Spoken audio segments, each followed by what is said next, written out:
Here we go. Nicolle Wallace. We're reacting to Nicolle Wallace today from MSNBC. She gets pretty vicious at the end, so watch to the end. Everybody hit like, subscribe, and buy something if you want something. Here we go. I don't know, Nicolle, how do you feel about the way this campaign has smiling. closed and brought us to this day?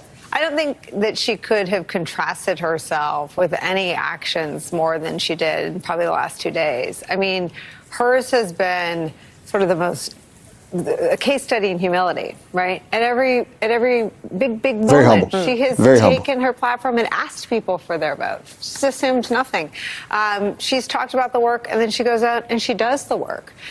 She's a worker. To the degree Hard that work. people wondered how comfortable she'd be campaigning alongside a Cheney. Zero discomfort. Zero. It Loser has been Cheney. a campaign of an extraordinary contrast where on the other side, and again, we have no idea which one voters will choose. Yes. But it's an even race. And I'm always so cognizant, being from the West, that it's 324 in the West. If you live anywhere in the West, go vote. But especially if you live in Nevada or if you live Tell me if you think she's drunk. Don't watch us, go vote, or put us on in your earbuds and go vote.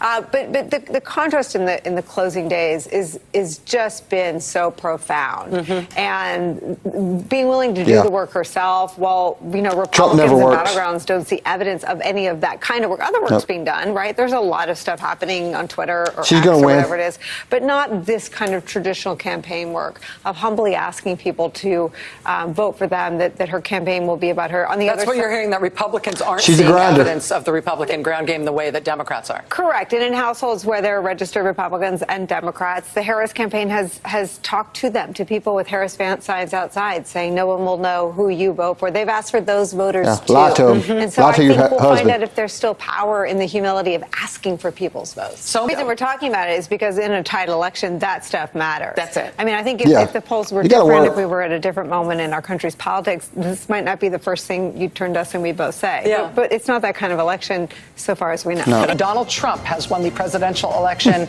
in Kentucky. Donald Trump has That's good. won in the state of No, he did Indiana that. in the West Virginia presidential contest.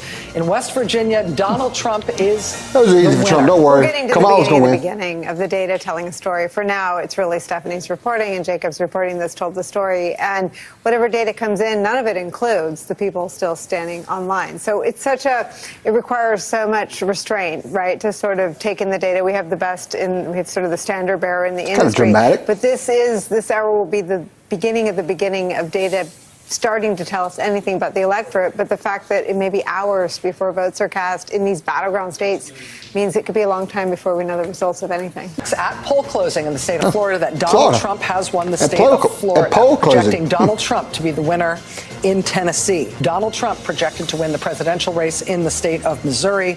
In the state of Alabama, NBC News projects the winner of the presidential race is Donald Trump.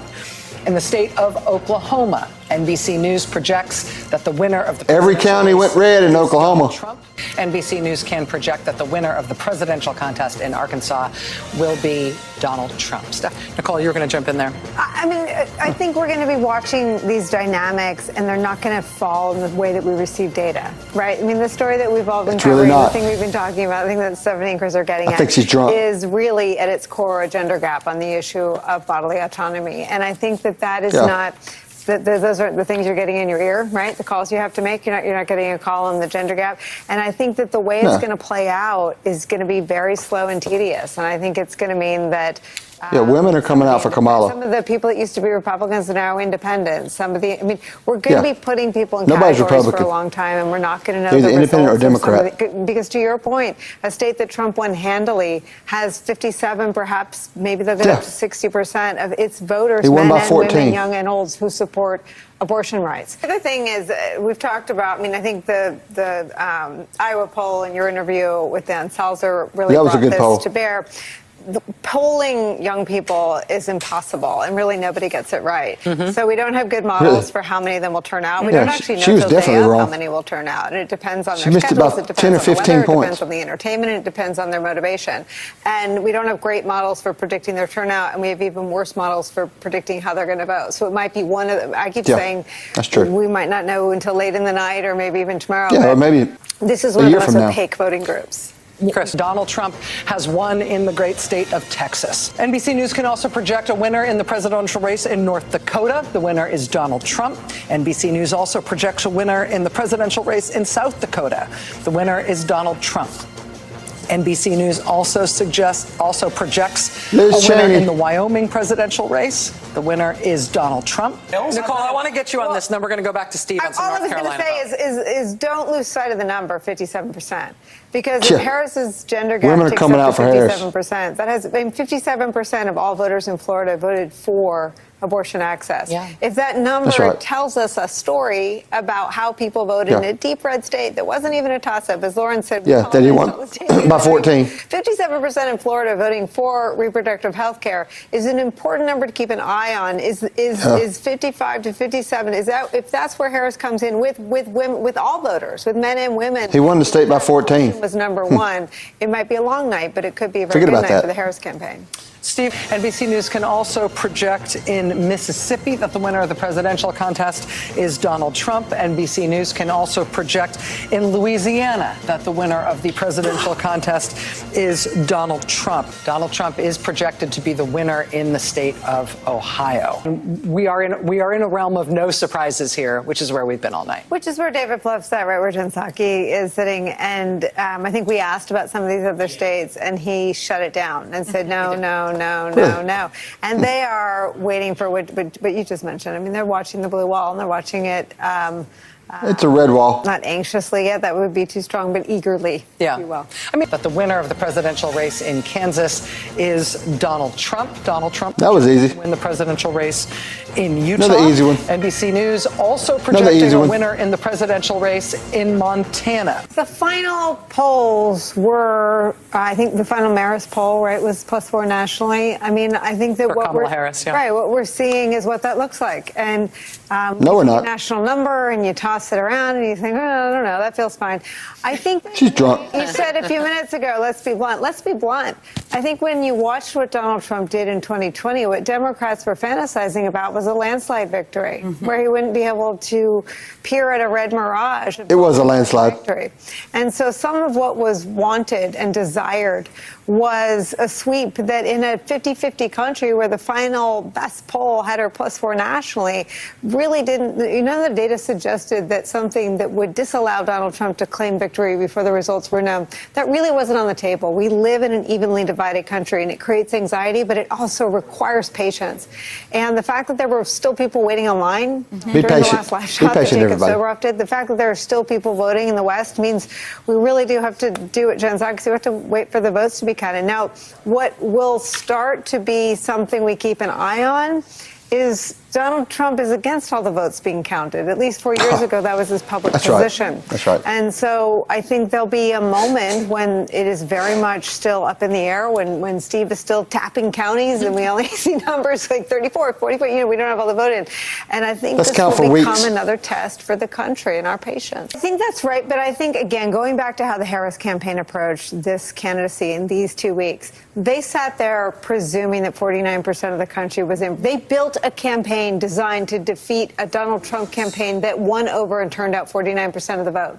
Yeah. So what you're waiting to see come in is what Jen O'Malley Dillon and David Plouffe and Stephanie Cutter and these folks envisioned to defeat a candidate who, all those things are true, but that was baked into the campaign strategy to help Vice President Kamala Harris prevail, and it assumed that 49% of the country would vote and turn out for him. Yeah. So we're waiting to see if what they built will work. Donald Trump is projected to have won the presidential contest in the state of Iowa. NBC News is projecting that Donald Trump will win overall the state of Nebraska in the presidential contest, but at this point, NBC News is only comfortable attributing 3 of the 5 electoral votes in Nebraska to Donald Trump. Again, they will go Republican Donald Trump, projected to be the winner of the presidential race in Idaho. I mean, blue wall, baby. That was always going to be a blue wall. Always on the blue wall. I think that, I tried to speak a little bit to some of the fantasies, right, of a landslide victory that would erase any doubt, that would eradicate, the threat of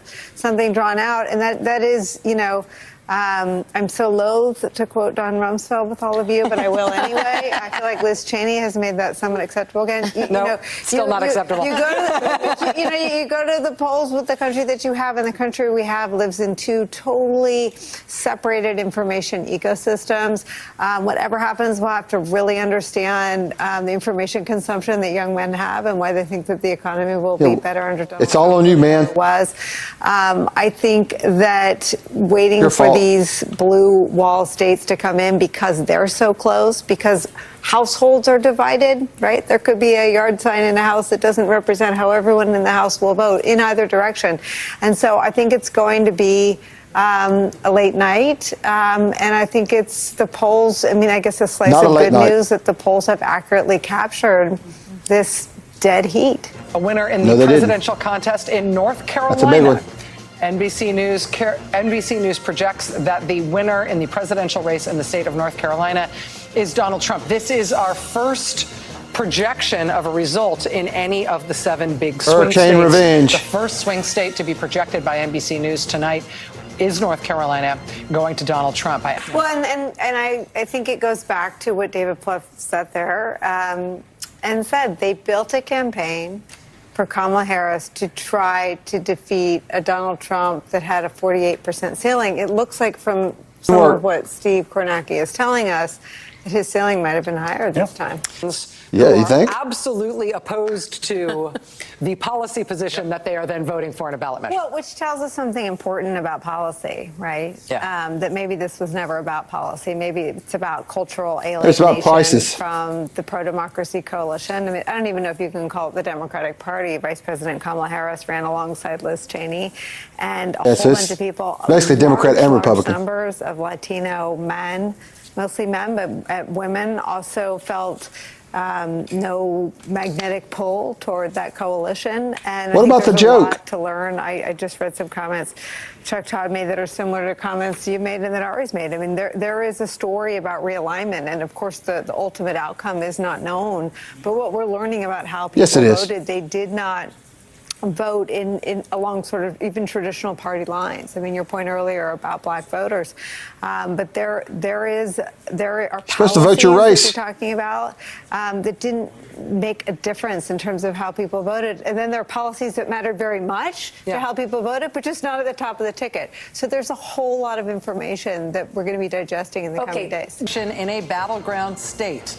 NBC News now projects that in the battleground state of Georgia in the presidential race, Donald Trump has prevailed. Pennsylvania, NBC News now projects that that presidential contest has been won by Nicolle went home. We have some breaking news from the decision desk. NBC We got her coming back in a minute. The state of Wisconsin, which means he is the winner of this race and will return to the White House as this country's 47th president. We're moments away from Vice President Kamala Harris's concession speech at Howard University. We'll bring you her remarks live as soon as she takes the stage.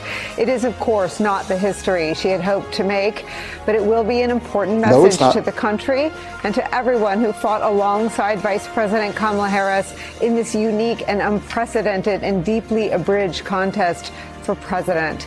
In a race whose contours are still being unearthed, the people of this country spoke clearly and across every part of our nation about their deep dissatisfaction with the status quo. At this hour, Donald Trump has won 291 electoral votes and at least 71 million votes. An historic realignment potentially underway, an unprecedented rejection of an urgent bipartisan plea for decency, democracy, and access to women's health care. But as in 2016, when in the ashes of Hillary Clinton's cracked glass ceiling speech, the winning Biden coalition began to assemble itself, listen closely today to the stirrings of a new coalition, willing to listen to what voters had to say last night and prepare to fight for our democracy anew. Unlike 8 years ago, the threat Donald Trump poses to our institutions is a feature of this third campaign for the president and something people in every corner of civil society must rumble with today. New York Times puts it like this today. Dictator. Quote, America stands on the precipice of an authoritarian style of governance never seen in its 248-year history. After defeating Vice President Kamala Harris, who would have become the first female U.S. president, Trump will bring his own historic first into the White House. The only president convicted of dozens of crimes, accused of dozens more, and twice impeached. He will begin his second term bound by few political norms after a campaign in which he seemed to defy every